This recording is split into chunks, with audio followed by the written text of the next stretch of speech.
sí. ¿Ya verdad? Una, dos. Continuamos con nuestra programación este domingo, 7 de diciembre. Nuestra siguiente mesa está presentada por Ana Laura Salcido García.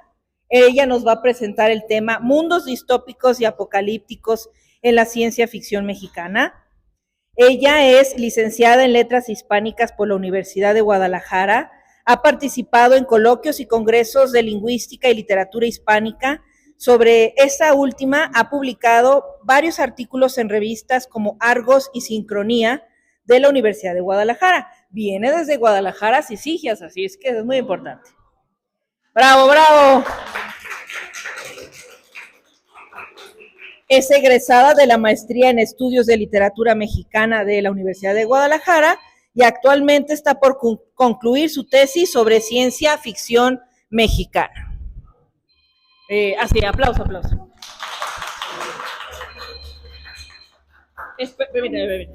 Sí, voy a presentar a Monse. Bueno, Montserrat Maldonado,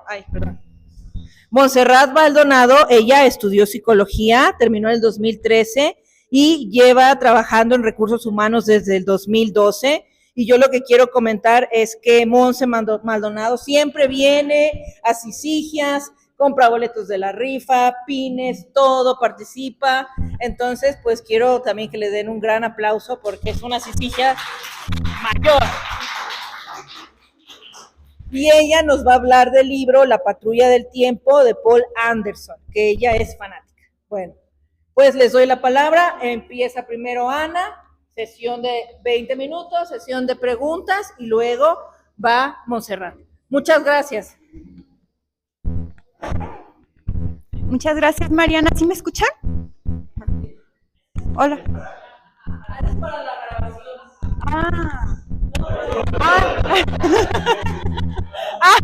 Bueno. Ya. Ok. Ya, empezamos otra vez.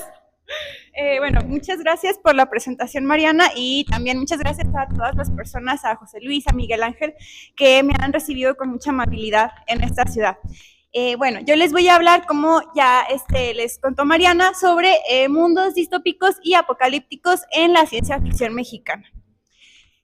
El objetivo de esta charla es, sobre todo, difundir, acercar hacia ustedes, contarles, comentarles sobre algunos cuentos de ciencia ficción mexicana, particularmente de las décadas de los 80s y 90s, que tienen que ver con estos mundos apocalípticos, postapocalípticos, con estas sociedades indeseables. En la ciencia ficción mexicana actual, pues tenemos varias escritoras que están publicando escritos con estas temáticas, por ejemplo, Andrea Chapela, Daniela L. Guzmán, Gabriela Damián Mirabete. Entonces, bueno, este interés es sobre todo rescatar esta literatura que al menos desde la academia, sobre todo desde donde vengo yo, de la Universidad de Guadalajara, pues realmente no se estudia ciencia ficción. Ok, bueno, tenía aquí un par de preguntas de introducción. Voy a tratar de abordarlas rápidamente para continuar con el tema principal. Aquí tenía un poquito como de historia que el día de ayer también José Luis ya nos contó. Se dice que el término ciencia ficción se empleó por primera vez en 1926. Sin embargo, en este año fue cuando Hugo Herzbach pues publicó la revista Amazing Stories, ¿no? Pero en esta revista, por ahí tienen la imagen de la portada de la primera edición. En esta revista en realidad se empleaba el término science fiction, o sea, cientificción, y es hasta 1929 en la revista Science Wonder Stories cuando ya emplea el término como tal. Aquí yo propongo algunas definiciones porque, bueno, en sus orígenes, pues la cientificción era una narrativa científica que tenía por objetivo difundir historias, pero más bien el objetivo era difundir la ciencia, hacer llegar la ciencia al público a través de historias científicas. Sin embargo, pues como también ya vimos el día de ayer, el hecho de englobar la ciencia ficción bajo esta categoría de ciencia, pues nos limita mucho porque, para empezar, esta es una definición que parte de un contexto anglosajón del siglo pasado, y bueno, pues qué pasa con la ciencia ficción en México, en Latinoamérica, en la actualidad. Por eso yo aquí les traigo algunas definiciones que me parece que nos permiten enriquecer este término. Entonces, voy a citar. José Luis Ramírez nos dice que ciencia ficción puede ser toda disertación en libros, revistas, películas, televisión, discos compactos y otros medios de los efectos que puede tener la ciencia o los eventos futuros en los seres humanos. Esta definición me gusta porque no solamente nos habla de los diferentes soportes por los que podemos acercarnos a este género, sino que además nos habla ya de que la ciencia ficción no solamente parte de un presupuesto científico, sino que además, como pueden ver en las otras definiciones, tienen como elemento común que la ciencia ficción nos habla de cuáles son los efectos, cuáles son las consecuencias que los eventos futuros podrían tener. Esto nos permite entonces hablar de otros subgéneros de la ciencia ficción, como la distopía. Distopía es un término que, digamos, surge como opuesto al de utopía, que literalmente utopía significa no lugar, pero que se asocia con estas sociedades ideales o perfectas, como la utopía de Tomás More. Distopía, por lo tanto, sería un término contrario que nos habla de una sociedad pues con características indeseables, ¿no? En este sentido, pues las distopías abarcan cualquier tipo de historias en las que se nos hable sobre mundos o sociedades con características consideradas peores a las que vivimos en la actualidad. Por otra parte, las obras apocalípticas pues se centran en estas narraciones que nos hablan de sucesos que causan la extinción de la humanidad, mientras que las postapocalípticas pues se sitúan en estos futuros posteriores a las catástrofes. Les explico esto porque, bueno, una narración apocalíptica o postapocalíptica puede ser una distopía, pero una distopía no necesariamente es postapocalíptica. Ok, bien, ahora vamos a comenzar a hablar de algunos cuentos. Por cuestiones de tiempo voy a intentar abordarlos rápidamente para comentarles de qué tratan, de qué van, cuáles son sus propuestas y al final hacer una recapitulación. Vamos a comenzar con este cuento de Mauricio José Schwartz que se llama La Pequeña Guerra. ¿Alguien ha leído o le gusta los Juegos del Hambre? Me incluyo. Bueno, este cuento a mí me encantó porque cuando lo leí me recordó mucho a los Juegos del Hambre. Sé que obviamente parte de otro contexto totalmente diferente. Sé que si no lo comento alguien me lo dirá en el público, que hay una obra que se llama Battle Royale, ya lo sé, de un escritor japonés. Sé que también Susan Collins parte de el mito de Teseo y el Minotauro. Puede que tenga algunas coincidencias con Schwartz, pero bueno, vamos a centrarnos en este cuento que nos habla sobre una sociedad en la que las niñas y los niños cuando cumplen 10 años se ven obligados a participar en una competencia a muerte para demostrar su derecho a seguir viviendo. Entonces vemos que es una sociedad como totalmente cruel, ¿no? O sea, ¿qué clase de gobierno manda a competir a los niños a muerte? La narración se centra en una familia que, bueno, pues está contada desde la perspectiva, ¿no? De esta familia que manda a la niña a competir, que tiene que ganar cierto número de combates. Y bueno, aquí les puse fragmentos. Todos los cuentos van a estar acompañados de fragmentos para explicarles más o menos o introducirlos en estos mundos. Y bueno, en una parte del cuento se nos comenta lo siguiente. ¿Alguien gusta ayudarme a leer? Sí, adelante. Antes las cosas eran de otro modo.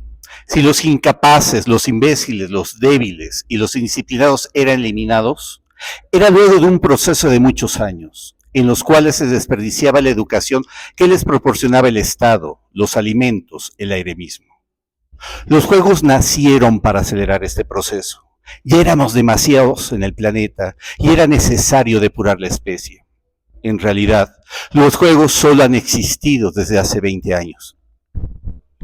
Muchas gracias. Como podemos ver en este fragmento, estas competencias surgen como un pretexto para solucionar el problema de la sobrepoblación, pero conforme avanza la narración, pues obviamente se convierte en un espectáculo que genera diferentes pasiones, reacciones entre los espectadores, y ahí es cuando se va problematizando un poco más la narración. Este cuento fue el cuento ganador del primer concurso del Premio Nacional Puebla de Ciencia Ficción en 1984. La mayoría de los cuentos de los que voy a hablar los pueden encontrar en la página Ciencia Ficción Mexicana. Algunos no, ahorita les voy a explicar de cuáles, pero bueno, este sí. Y aquí les incluí imágenes de la primera edición del cuento después de que ganó el premio, fue publicado en la revista Ciencia y Desarrollo. Y ahí hay pues imágenes, ¿no?, de esta primera edición que están acompañadas de fotografías tomadas por Lewis Carroll. Ok, ahora vamos con el siguiente cuento de Gabriela Rábago Palafox, que tiene por título Pandemia. Este ganó también el Premio Puebla en 1988 y nos habla de, como su nombre lo indica, un mundo en el que hubo una pandemia que acabó prácticamente con toda la sociedad, y que este cuento, bueno, no es spoiler, nos habla de un virus que fue el que ocasionó la muerte de muchas personas, pero pues parte de un contexto también muy específico de la década de los 80s, que tiene que ver con cierta enfermedad que también estaba cargada de mucho estigma social y prejuicios. Y bueno, pues también el cuento nos habla de sexualidad, entre otras cosas. Aquí también puse una cita, ¿alguien gusta ayudarme a leerla?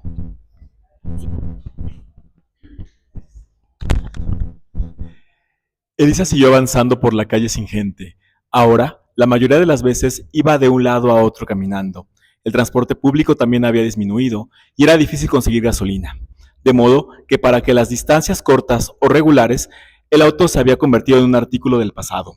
Los diferentes barrios de la ciudad tenían el codiciado aspecto que solo hacían posible en otros tiempos, los periodos de vacaciones. En algunas zonas no funcionaban ya los semáforos. En otros, las cortinas metálicas de los negocios no se levantarían más. Sería fácil trazar sobre un mapa el avance del mal. Los reductos eran pocos y aislados, y era una suerte encontrar, de repente, una tienda o una cafetería funcionando. Rábago Palafox, 1988. Gracias. Como pueden ver en este fragmento, tenemos una perspectiva pues totalmente desoladora de esta ciudad que prácticamente está abandonada, donde solo vive un contado número de personas. Y la quise rescatar justamente para que viéramos este panorama de cómo la narración se centra ya prácticamente cuando esta pandemia acabó con casi todo el mundo, ¿no? ¿Y qué queda después de esto? Ok, aquí también pueden ver fotografías de la primera edición del cuento. Bueno, fue cuando se publicó en la revista Ciencia y Desarrollo después de haber sido ganador del Premio Puebla. Y bueno, ahora vamos con este cuento de Ignacio Padilla, El año de los gatos amurallados, que en otros lugares, por ejemplo en la revista Umbrales, compilada por Federico Schaffler, se publicó bajo el nombre de La noche de los gatos amurallados. Aquí incluí imágenes de un hecho histórico muy marcado en México, en la sociedad mexicana, que fue los terremotos de 1985 de la Ciudad de México, y que se dice que este cuento está inspirado en este suceso histórico. Y este cuento se centra en la supervivencia de 4 jóvenes, 2 chicos que viven o se han visto forzados a vivir en una estación del metro, porque bueno, la vida en el exterior se ha vuelto prácticamente imposible. Entonces ellos tienen que buscar los recursos de la forma en la que puedan. No voy a entrar mucho en detalles porque este cuento aborda de una forma muy brutal cómo se van transformando los personajes por su necesidad de sobrevivir. Incluso, bueno, no, sin spoilers, pero pasan muchas cosas, ¿no?, que tienen que ver con la supervivencia de los personajes. Ok, ahora voy a hablar sobre otro cuento que, digamos, es totalmente distinto. Se llama Fase Durango, de Juan Armenta Camacho. Este cuento está incluido en el primer tomo de la antología Más allá de lo imaginado, compilada por Federico Schaffler.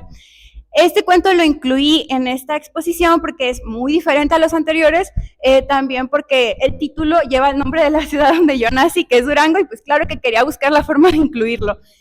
Y este cuento nos habla de varias perspectivas, ¿no? Por una parte está esta narración de estos científicos o gobernantes de Estados Unidos y de la Unión Soviética que están planeando cómo atacarse mutuamente. Por el otro lado está la perspectiva de una familia indígena que vive en el campo, que tiene pues problemas de sequía, entonces no puede haber cultivos, no puede haber nada, y esas dos perspectivas se van contrastando, ¿no? Cómo están estos líderes mundiales tratando de decidir cuándo se van a atacar, mientras esta otra familia indígena pues está batallando, ¿no? Por buscar medios de subsistir. Y bueno, aquí incluí algunos fragmentos. Se llama así el cuento porque nos habla de varios eventos catastróficos o varias glaciaciones que ha habido a lo largo de la historia de la humanidad.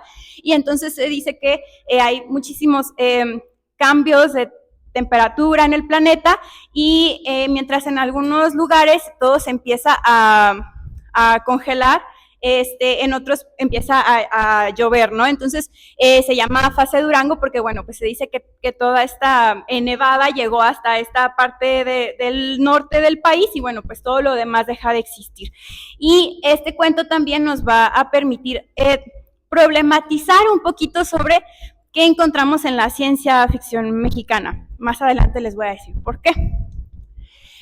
Aquí está otro cuento. Este cuento me encanta, es una lástima que no se haya difundido porque, bueno, solamente también está en el primer tomo de la antología Más allá de lo imaginado. Este cuento nos habla de una sociedad también muy distópica que está gobernada por un pues, sistema de gobierno totalitario en el que la gente no puede salir, no puede ir a otras partes. Existe un líder, que es esta figura que todos deben venerar. Y el cuento pues también se centra en una pareja de ancianos que quieren escapar porque hay un rumor de que hay una zona libre de este gobierno que pues es a donde pueden llegar y pueden estar sanos y salvos y seguros. La siguiente diapositiva contiene spoilers, pero no los van a ver inmediatamente. Quien quiera saber realmente qué pasa, puede leer el fragmento que está aquí abajo. Quien no quiera saber spoilers, solamente los de arriba, porque el cuento tiene un plot twist súper interesante, muy choqueante, totalmente recomendable. Y bueno, voy a pasar ya al siguiente.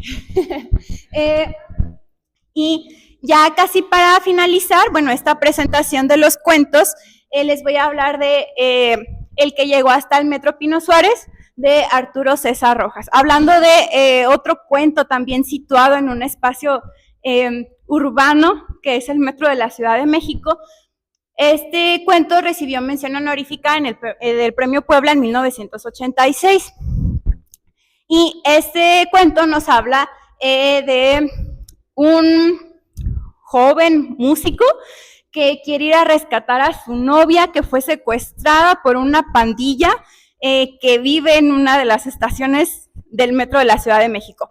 Ustedes pueden ver en los fragmentos el lenguaje muy particular que utiliza y es una de las razones por las cuales también lo quise incluir, porque si podemos hablar como de cómo o en dónde está lo mexicano en estos cuentos, una de las razones o motivos podría ser el lenguaje o más bien el habla coloquial mexicana. Y este cuento está totalmente narrado, contado con este lenguaje, con esta habla súper coloquial, con mención de, no sé, de canciones, de lenguaje altisonante, todo lo que ustedes se puedan imaginar.